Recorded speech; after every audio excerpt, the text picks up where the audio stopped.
Good morning, everyone. Ma'am, good morning. How are you? We are fine, ma'am. What about you? I am also fine, बेटा. आज के session में बेटा आप लोगों को कुछ पिछले सेशन में आप लोगों को कुछ याद करने को दिया गया था. Ma'am, संधि. संधि. Yes, ma'am. Ma'am, होमवर्क मिला था एक्सरसाइज. एक्सरसाइज तो कंप्लीट करके भेजे थे ना. Yes, ma'am. चलिए आज चैप्टर 4 हम पढ़ाएंगे. ठीक है. सभी बेटा बुक शेयर कर रहे हैं, सभी को ध्यान देंगे.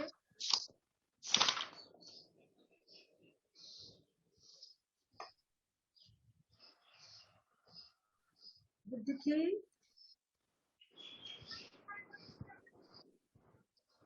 सबको बुक दिखी बेटा. Yes, ma'am. चलिए सभी लोग वीडियो ऑन रखिएगा. बहुत ही अच्छी कहानी है. ये उपन्यास सम्राट प्रेमचंद जी द्वारा लिखित हुई है ना. बचपन का जो है यहाँ दिखाया गया है. बचपन में बच्चे कैसे होते हैं, दो भाई आपस में कैसे रहते हैं, ये सारी चीजों को क्या क्या समस्याएं आती हैं पढ़ने लिखने में, क्या क्या उनके जो है विचारों में जो परिवर्तन होता है उसमें, है ना. तो ये सारा कुछ दिखाया गया है. तो पहले कहानी पढ़ने से पहले हम उन लेखक के जीवन के बारे में जानते हैं. ठीक है. Yes, ma'am. ध्यान दीजिएगा. मुंशी प्रेमचंद का जन्म 31 जुलाई 1880 को वाराणसी के लमही गांव में हुआ था. इनकी आरंभिक शिक्षा उर्दू फारसी से हुआ है ना. 1898 में मैट्रिक यानी हाई स्कूल की परीक्षा उत्तीर्ण करने के बाद वे एक स्थानीय विद्यालय में शिक्षक नियुक्त हो गए. अब आप लोग को ताजुब हो रहा होगा कि हाई स्कूल पढ़ाने के बाद ही कैसे शिक्षक हो गए, है ना. आजकल तो इतनी डिग्री लेने के बाद भी लोग, इतनी परीक्षाएं पास करने के बाद भी लोग शिक्षक नहीं बन पा रहे हैं. तो पहले बेटा पढ़े लिखे लोग बहुत कम होते थे. उस समय सरकार जो है शिक्षा के लिए जो है प्राइमरी विद्यालय में जो है जूनियर विद्यालय, ये सब चीजों का विकास कर रहा था. तो वहाँ पढ़े लिखे लोग, ज्यादा पढ़े लिखे लोग मिल ही नहीं रहे थे.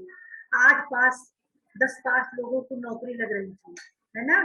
तो ऐसे ही समय में तो हाई स्कूल पास करने के बाद ही इनको जो है नौकरी लग गई थी. सभी लोग वीडियो ऑन रखिएगा. शिक्षक नियुक्त हो गए. इनका जो है काम कहानी नाटक लिखने में, लेखन के क्षेत्र में इनका जो विशेष होता रुचि थी.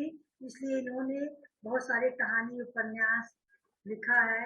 उनकी प्रमुख रचनाओं में से हैं सेवा सदन, प्रेमाश्रय, रंगभूमि, निर्मला, कायाकल्प, गबन, गोदाम, कर्मभूमि. इस तो इनके उपन्यास है, मुख्य उपन्यास है. पंच परमेश्वर, गुल्ली डंडा, दो बैलों की कथा, ईदगाह, बड़े भाई साहब, उसकी एक रात, कफन, ठाकुर का कुआं, सदगत, बूढ़ी काकी, तावान, विध्वंस, दूध का दाम, ये इनकी प्रमुख कहानियां हैं. ठीक है. ये इनका मूल नाम बेटा धनपत राय श्रीवास्तव था, है ना. इन्हें नवाब राय और मुंशी प्रेमचंद जी के नाम से भी जाना जाता है. ये उर्दू में नवाब राय के नाम से लिखते थे पहले कहानियां, है ना. और हिंदी में ये प्रेमचंद के नाम से कहानी लिखने लगती है. मूल नाम इनका धनपत राय था. उपन्यास के क्षेत्र में उनके योगदान को देखकर बंगाल के प्रसिद्ध उपन्यासकार शरत चंद्र चट्टोपाध्याय ने उन्हें उपन्यास सम्राट कहते संबोधित किया. यानी इनकी उपन्यास इतनी अच्छी थी और इनका जो है लेखन शैली इस तरह से थी कि इन्हें उपन्यास सम्राट का जो है उपाधि बंकिम चंद्र चट्टोपाध्याय ने दिया, शरत चंद्र चट्टोपाध्याय ने दिया। सन हाँ 1936 यानी 8 अक्टूबर 1936 को उनका देहांत हो गया, यानी बहुत ही कम आयु में ये स्वर्ग सिधार भी गए। ठीक है, अब चलिए हम इनकी कहानी बड़े भाई साहब पढ़ते हैं। ठीक है बेटा, आप लोगों का वीडियो बंद रहेगा तो पढ़ेगा कौन? Yes ma'am. Arun, शुभान, video on कीजिए। जो बच्चे वीडियो बंद करके बैठे हैं कल से उनका क्लास में से हटा दिया जाएगा, बता दे रही हूँ। ये कौन सा नाटक तुम लोग शुरू किए हो? नाम लिया जाता तो वीडियो ऑन हो जाता है, वीडियो बंद करके क्यों बैठते हो? न पढ़ना हो तो साफ मना कर दो।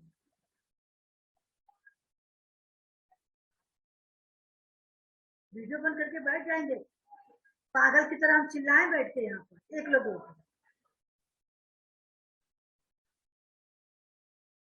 मटर गश्ती सूझ रही है मुझे। चलिए बेटा महक। Yes ma'am. मेरे भाई साहब मुझसे 5 साल बड़े थे, लेकिन 3 दर्जे में आगे। उन्होंने भी उसी उम्र में पढ़ना शुरू किया था जब मैंने शुरू किया, लेकिन तालीम जैसे महत्व के मामले में वह जल्दबाजी से काम लेना पसंद न करते थे।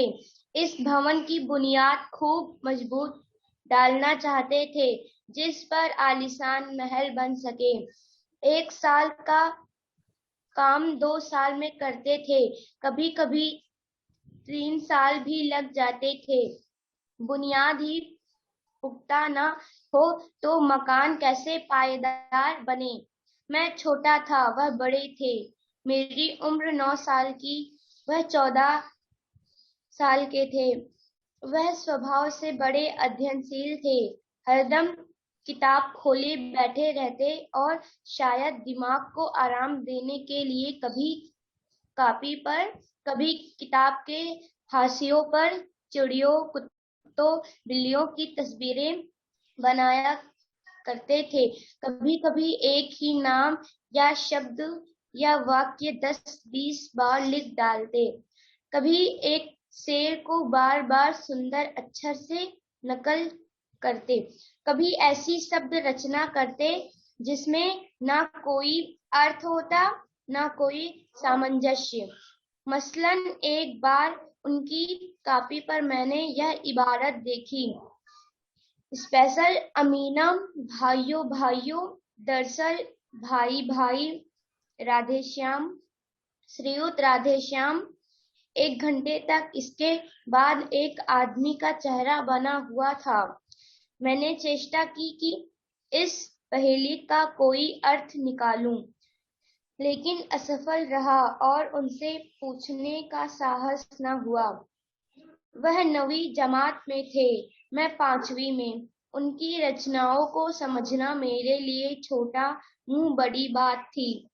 बेटा स्टॉप हो मेरा जाइए, जी बेटा स्टॉप हो जाइए। शुभान, शुभान,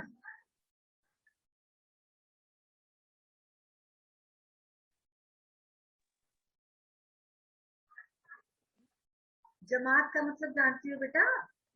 मैं नो मैम।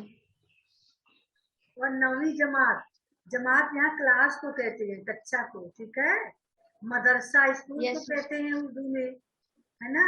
और कक्षा को जमात कहते हैं। शुभान, वीडियो क्यों बंद कर दे रहे हो बेटा?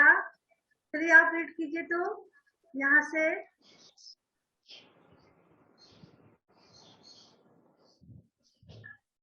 बार बार मोबाइल टच करोगी तो अपने आप जो मोबाइल होने लगेगी।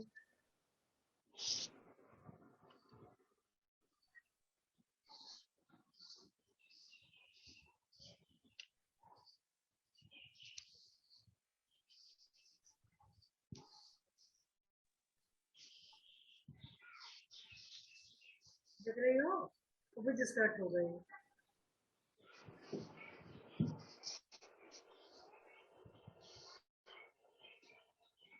चलिए बेटा आप ही पढ़िए, इन लोगों का मन नहीं है पढ़ने का। कल क्लास खराब हो मेरा गया जी था, आज पढ़ना नहीं चाह रहे हैं। मेरा जी पढ़ने में बिल्कुल ना लगता था। 1 घंटा भी किताब ये लेकर बताइए बैठना मैं, पहाड़ आप पढ़ था। रही हो, आप पढ़ रही हो ना, तो ये लग रहा है कि यस कौन कह रहा है अपने बारे में? हाँ, मैम। इसमें तो कौन कह, जैसे मैं 5वीं में था, मेरा जी पढ़ने में नहीं लगता था, इसको कौन कह रहा है बेटा? मैम प्रेमचंद। प्रेमचंद जी, क्योंकि उन्हीं की कहानी है ना ये, उन्हीं की रचना है ना। यस वे अपने जीवन के बारे में ही लिख रही है। वो अपने अपने भाई, कैसे दोनों भाई साथ रहते थे, कैसे आगे पीछे पढ़ने में थे, किस तरह से इनका नेचर था, कैसा नेचर इनका था, है ना, इसी चीज को बता रहे हैं। हाँ चलिए। Yes ma'am. मौका पाते ही हॉस्टल से निकलकर मैदान में आ जाता और कभी कंकरियां उछालता, कभी कागज की तितलियां उड़ाता। और कहीं कोई साथी मिल गया तो पूछना ही क्या, कभी चार दीवारी पर चढ़कर नीचे कूद रहे हैं, कभी फाटक पर वार उसके आगे पीछे चलाते हुए मोटर कार का आनंद उठा रहे हैं। लेकिन कमरे में आते ही भाई साहब का रौद्र रूप देखकर प्राण सूख जाते। उनका पहला सवाल होता, कहाँ थे? हमेशा यही सवाल इसे ध्वनि में पूछा जाता था और इसका जवाब मेरे पास केवल मौन था।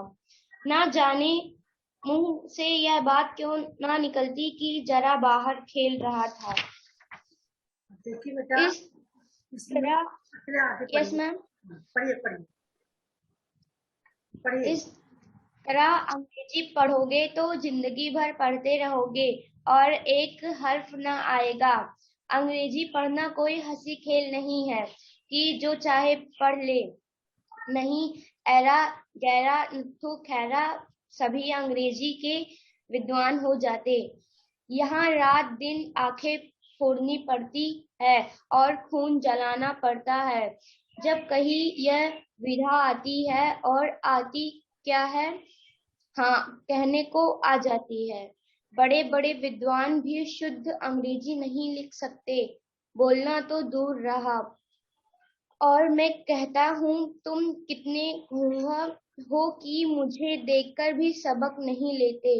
मैं कितनी मेहनत करता हूँ, तुम अपनी आंखों देखते हो? अगर नहीं देखते जो यह तुम्हारी आंखों का कसूर है, तुम्हारी बुद्धि का कसूर है। इतने मेले तमाशे होते हैं, मुझे तुमने कभी देखने जाते देखा है? रोज ही क्रिकेट और हॉकी मैच होते हैं, मैं पास नहीं फटकता, स्टॉप हमेशा बेटा, पढ़ता रहा हूँ। महक, स्टॉप हो जाइए। चलिए अभिराज, आप ध्यान दीजिए। आप लोग कहाँ चले गए थे इतने देर के लिए? हाँ, चलिए अभिराज पढ़िए आप।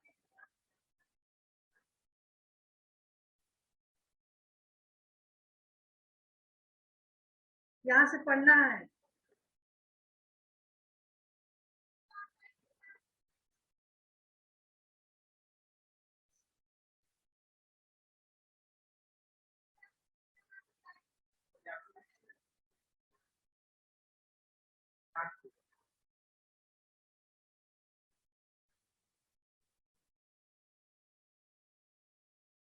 क्या कह रहे हैं?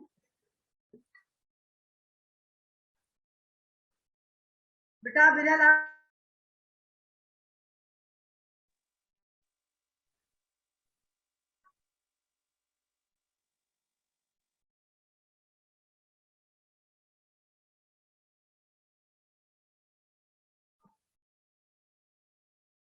हाँ चलिए विरल बेटा आप पढ़िए यस यहाँ से। मैं पास नहीं पटकता।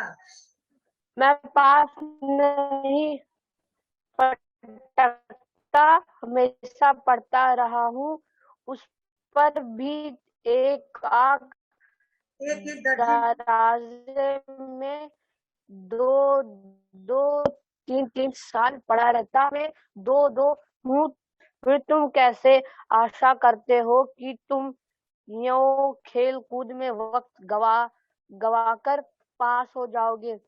मुझे तो दो ही तीन साल लगते हैं।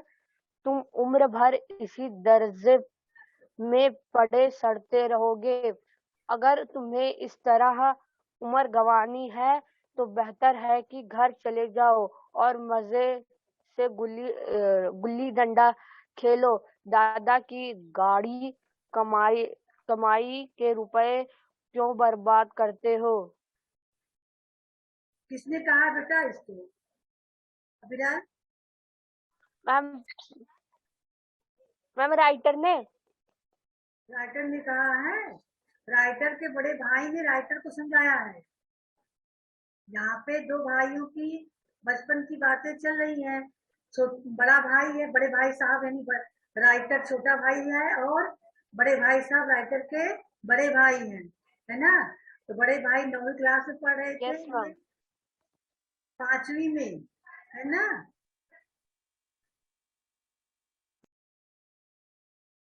Yes ma'am. 5वीं में ही तो थे, 3 साल आगे थे। Yes ma'am. वैसे वैसे 5 साल के बड़े थे इनसे बड़े भाई साहब, लेकिन फेल हो जाते थे तो एक क्लास में उनको 2-2 साल पढ़ना होता था, क्योंकि इंग्लिश पढ़ना सबके बस की बात नहीं थी, इसलिए वो फेल हो जाते थे। और छोटा भाई यानी राइटर जो है बेटा, वो थोड़ा खेलने कूदने जो है मौज मस्ती करने वाले ज्यादा हैं।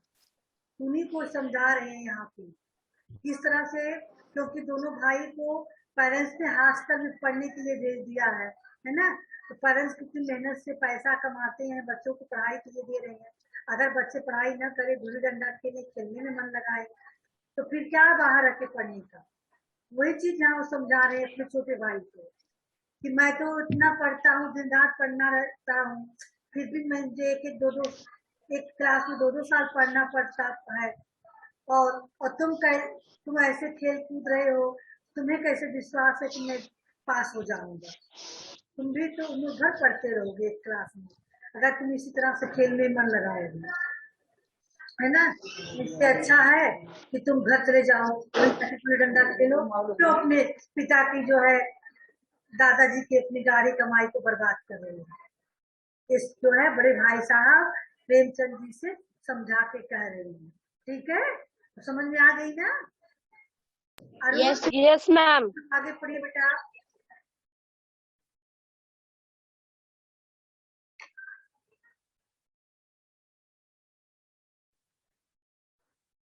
मैं यहाँ यहाँ जहाँ एरो है,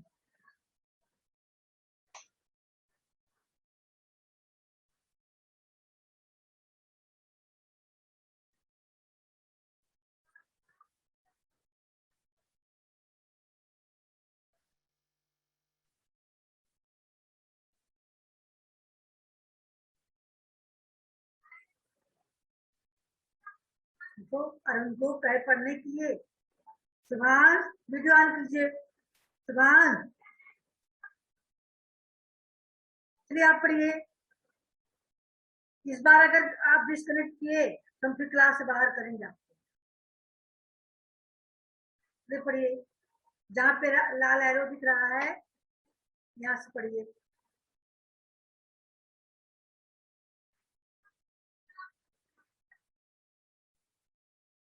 लताड़ का मतलब बेटा डांट होता है ना, उर्दू शब्द है यहाँ पे।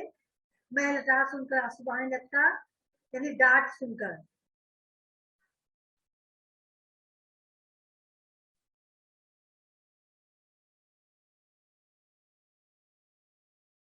बार बार मोबाइल को टच करते रहो ताकि मोबाइल चले ना। तुम्हारा सामने क्यों नहीं पढ़ाई कर रहे हो तुम लोग? तुम दोनों से पढ़ने के लिए कह रहे हैं, कोई तो स्टार्ट करो।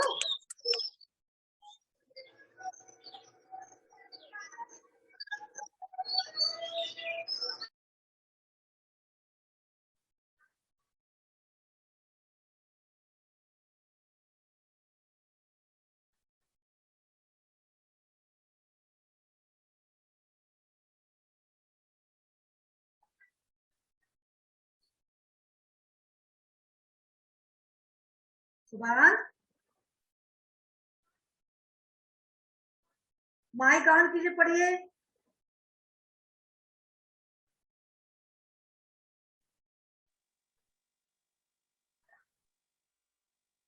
यहाँ से पढ़िए।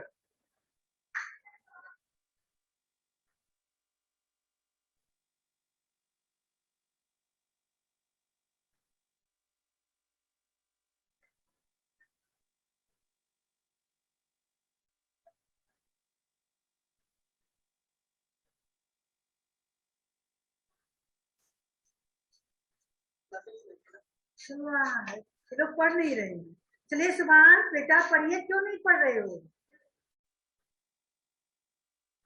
मैं आई रीड। चलिए बेटा, डिस्कनेक्ट हो गई, रीड कीजिए। मैं यह लताड़ सुनकर आंसू बहाने लगता। जवाब ही क्या था, अपराध तो मैंने किया, लताड़ कौन सहे।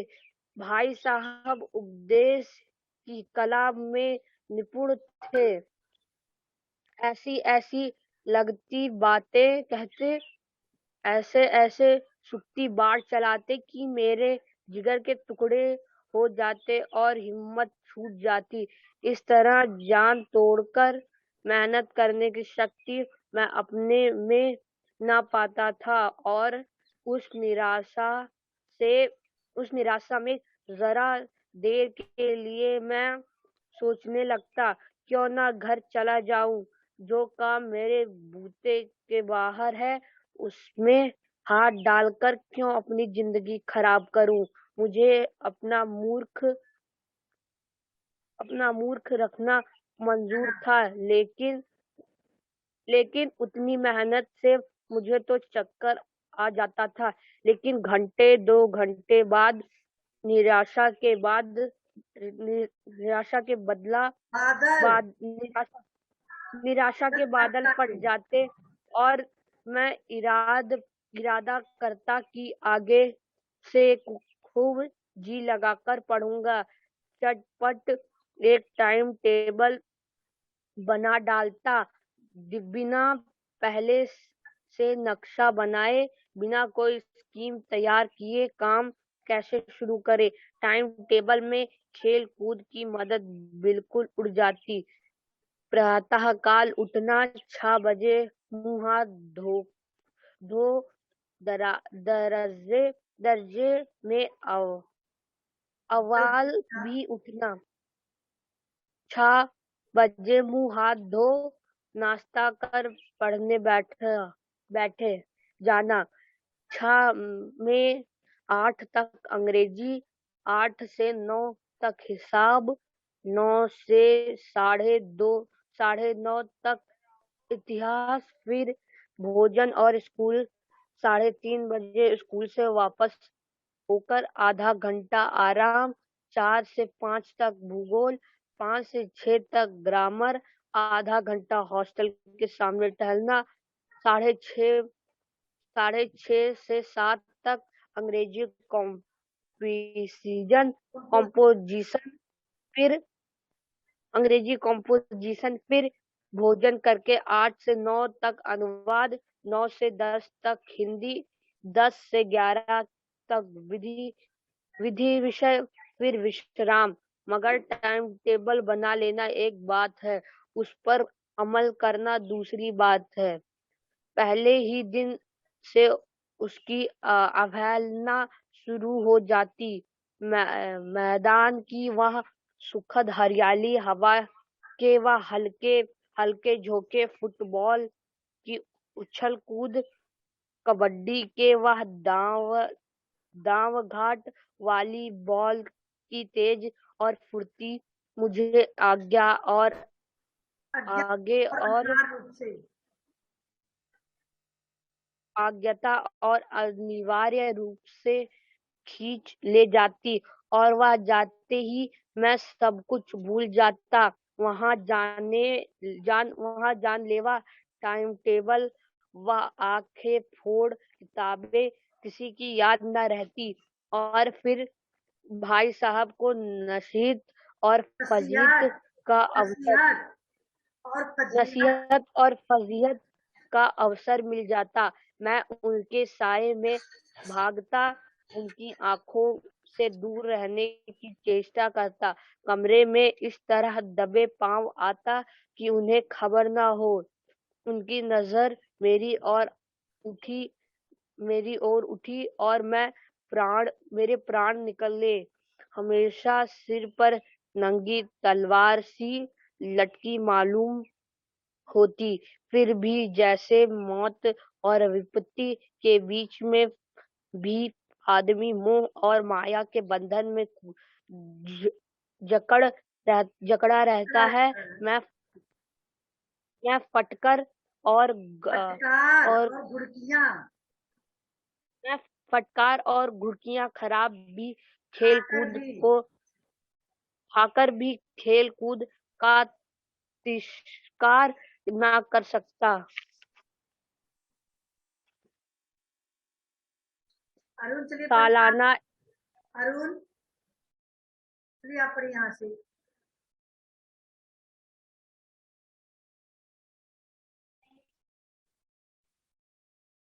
बाद में।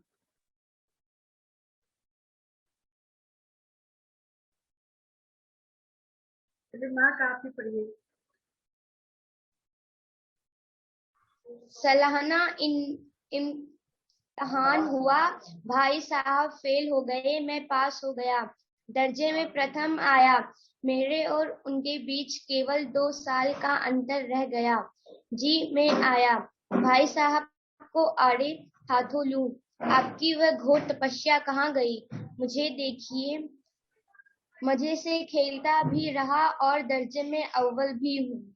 लेकिन वह इतने दुखी और उदास थे कि मुझे उनसे दिली हमदर्दी हुई और उनके घाव पर नमक छिड़कने का विचार ही लज्जास्पद जान पड़ा। हाँ, अब मुझे अपने ऊपर कुछ अभिमान हुआ और आत्माभिमान भी बढ़ा। भाई साहब का वह रोब मुझ पर न रहा। आजादी से खेल कूद में शरीक होने लगा। दिल मजबूत था। अगर उन्होंने फिर मेरी फजीहत की तो साफ कह दूंगा, आपने अपना खून जलाकर कौन सा तीर मार लिया। मैं तो खेलते कूदते दर्जे में अव्वल आ गया। जवाब से यह हेकड़ी जताने का साहस न होने पर भी मेरे रंग ढंग से साफ जाहिर होता था कि भाई साहब का वह आतंक अब मुझ पर नहीं है। भाई साहब ने इसे भाप लिया। उनकी हसत बुद्धि बड़ी तीव्र थी और एक दिन जब मैं भोर का सारा समय गुल्ली डंडे की भेंट करके ठीक भोजन के समय लौटा तो भाई साहब ने मानो तलवार खींच ली और मुझ पर टूट पड़े। देखता हूँ इस साल पास हो गए और दर्जे में अव्वल आ गए तो तुम्हें आ गए तो तोली और मुझ तुम्हें दिमाग हो गया। मगर भाईजान, घमंड तो बड़े बड़े का नहीं रहा। तुम्हारी क्या हस्ती है। इतिहास में रावण का हाल तो पढ़ा ही होगा। उसके चरित्र से तुमने कौन सा उपदेश लिया, या यूं ही पढ़ गए? महज इम्तिहान पास कर लेना कोई चीज नहीं, असल चीज है बुद्धि का विकास। जो कुछ पढ़ो उसका अभिप्राय समझो। रावण भूमंडल का स्वामी था। ऐसे राजा को चक्रवर्ती कहते हैं। आजकल अंग्रेजों के राज्य का विस्तार बहुत बढ़ा हुआ है। पर इन्हें चक्रवर्ती नहीं कह सकते। संसार में अनेकों राष्ट्र अंग्रेजों का आधिपत्य स्वीकार नहीं करते, बिल्कुल स्वाधीन है। रावण चक्रवर्ती राजा था। संसार के सभी महीप उसे देख कर देते उसे उसे महीप उसे कर देते थे। बड़े बड़े देवता उसकी गुलामी करते थे। आग और पानी के देवता भी उसके दास थे। मगर उसका अंत क्या हुआ? घमंड ने उसका नाम विनाश तक मिटा दिया। कोई उसे एक चिल्लू पानी देने वाला भी न बचा। आदमी जो कुकर्म चाहे करे, पर अभिमान न करे। इतराए नहीं, अभिमान किया और दीन दुनिया से गया। किसके बारे में बताया गया है बेटा ये? मैम, इसमें रावण के बारे में बताया गया है। मैम, रावण के बारे में। यानी इस पे यहाँ ये दिखाया गया है कि बड़े भाई साहब बेचारे इतना पढ़ते थे तब भी वो फेल हो गए, और छोटे जो थे वो जो है खेल कूद के खेलते कूदते भी पास हो गए। उनके अंदर घमंड आ गया, है ना, कि भैया अब अगर भैया मुझसे डांटेंगे तो मैं कह दूंगा तुम बहुत पढ़ोया थे तो तुम क्यों नहीं पास हुए, मैं तो खेल के पास हो गया, है ना। तो वही चीज वो समझा रहे हैं कि घमंड व्यक्ति को नहीं करना चाहिए, क्योंकि रावण कितना बड़ा चक्रवर्ती था ना, पूरे देश के राजा उसके सामने सिर झुकाते थे, लेकिन उनका अंजाम क्या हुआ? उसके घमंड ने उसका सभी कुछ छीन लिया, मिटा दिया। हाँ, 1,00,000 पूत, यस मैम। 1,00,000 पूत सवा यस। लख नाती, रावण घर दिया ना बाती। इतना रावण का बड़ा परिवार था, लेकिन रावण के अहंकार ने, घमंड ने सबका संहार करा डाला। अंत में उनके खानदान का कोई चिराग नहीं बचा, कोई दिया बाती जलाए, है ना। यही चीज यहाँ जो है भाई साहब यस मैम। उनके भाई को समझा रहे हैं। चलिए बिरल, ये पैसे यस मैम। पेज कंप्लीट कर लो। तुम तो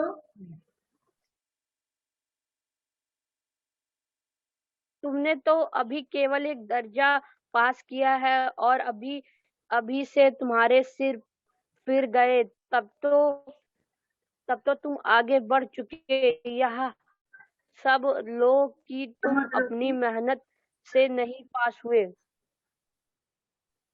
तुम अपनी मेहनत से नहीं पास हुए। अंधों के हाथ बेटर बटेर बेटर में बटेर लग बटेर अंधे के हाथ बटेर लग गई। बटेर कंधे के हाथ बटेर लग गए, मगर बेटर मगर बटेर एक बटेर केवल एक बार हाथ लग सकती है, बार बार नहीं। केवल एक बार हाथ भी कभी गुल्ली डंडे में भी आधा चोट निशान पड़ जाता है, उससे कोई सफल खिलाड़ी नहीं हो जाता। सफल खिलाड़ी वह है जिसका कोई निशाना खाली न जाए। मेरे फेल होने पर ना जाओ, मेरे दर्जे में आओगे तो दांतों पीसना आएगा। पीना आएगा। जब अल जब अलजबरा अलजबरा और ज्योमेट्री ज्योमेट्री के लोहे लोहे के चने चबाने पड़े। अलजबरा और ज्योमेट्री के लोहे के चने चबाने पड़ेंगे और इंग्लिस्तान का इतिहास पढ़ना पड़ेगा। बादशाहों हाँ नहीं, 8 हेनरी क्यों गुजरे हैं और कौन सा कांड किस हेनरी के समय हुआ, क्या यह याद कर लेना आसान समझते हो? हेनरी 7वें की जगह हेनरी 8वां लिखा है और सब नंबर गायब। सफाचट सिर्फ भी ना मिलेगा, सिर्फ भी सिफर भी हो किस ख्याल में। दर्जनों तुम जेम्स हुए, दर्जनों विलियम कोड़ियो चार्ल्स दिमाग चक्कर खाने लगता है, आधी रोग हो जाता है। इन अभागों को नाम भी ना जुड़ते थे, एक ही नाम के पीछे द्योम तेम चाहराम पचम लगते चले गए। मुझसे पूछते तो 10 लाख नाम बता देता और ज्योमेट्री तो स्टॉप बेटा। इसमें बताया गया है कि एक बार तुम पास कर लिए तो अपने आप को बहुत ज्यादा मत समझो। जब मैं फेल हो गया हूँ तो मेरे फेल होने पे मत जाओ, क्योंकि जब तुम मेरे क्लास में 9वीं क्लास में आओगे तो तुम्हें दांतों में पसीना आएगा, बहुत मेहनत करना पड़ेगा। जब अलजबरा और ज्योमेट्री का जो है क्वेश्चन पढ़ना पड़ेगा तो चने लोहे के चने चबाना बहुत अधिक परिश्रम करना पड़ेगा। और जब इंग्लिश पढ़ना पड़ेगा तो इंग्लिश का पढ़ना पड़ेगा, बादशाहों के नाम याद करने पड़ेंगे। प्रथम इसमें ये है हेनरी प्रथम, हेनरी द्वितीय, हेनरी तृतीय, इस तरह से इतिहास में नाम है ना। चंद्रगुप्त प्रथम, चंद्रगुप्त द्वितीय, चंद्रगुप्त तृतीय, है ना। चार्ल्स प्रथम, चार्ल्स द्वितीय, चार्ल्स तृतीय, कौन से चार्ल्स के बारे में क्या किया था, है ना। इन सारी चीजों को याद करना पड़ेगा तो आप दिमाग चकरा जाएगा। पेपर एक नाम को आगे प्रथम द्वितीय तृतीय लगाते गए जितने जो शासक हुए। जैसे चार्ल्स प्रथम था तो उसका बेटा जब हुआ चार्ल्स द्वितीय लिख दिया, उसका बेटा जब राजा बना तो चार्ल्स तृतीय लिख दिया, उसका बेटा राजा बना तो चार्ल्स चतुर्थ लिख दिया। लेकिन किसके काल में कौन सा कार्य हुआ है, कौन किसकी जन्म शताब्दी रही है, कार्यकाल का समय रहा है, ये सब चीजें याद करने में कठिन नहीं होगी बिना नाम के प्रथम द्वितीय तृतीय लगा के। वही चीज यहाँ बताया गया है। चलिए बेटा आज का सेशन यही स्टार्ट करते हैं। आप लोग एक बार फिर से पढ़ लीजिएगा। बेटा थोड़ा जल्दी ज्वाइन करने का प्रयास करो, नेटवर्क कभी कभी खराब रहता है, लेकिन आप लोग प्रयास करते रहो ना। देखो जो लोग जुड़ जाते हैं बाद में फिर मोबाइल को उधर उधर करके डिस्कनेक्ट हो गए, जैसे अरुण है, शुभांश है, ठीक है। तो इसको पढ़ लीजिएगा। और हाँ, चैप्टर फर्स्ट, सेकेंड और थर्ड का आप लोग परियोजना कार्य कंप्लीट किए बेटा अफजल? No ma'am. क्यों? मंगा के फाइल कंप्लीट कर डालो। महक आपका? Yes ma'am. Ma'am chapter first and second का हुआ है मैम, थर्ड चैप्टर का भी कर डालो। थर्ड का भी नहीं हुआ। तुलसीदास की रचनाएं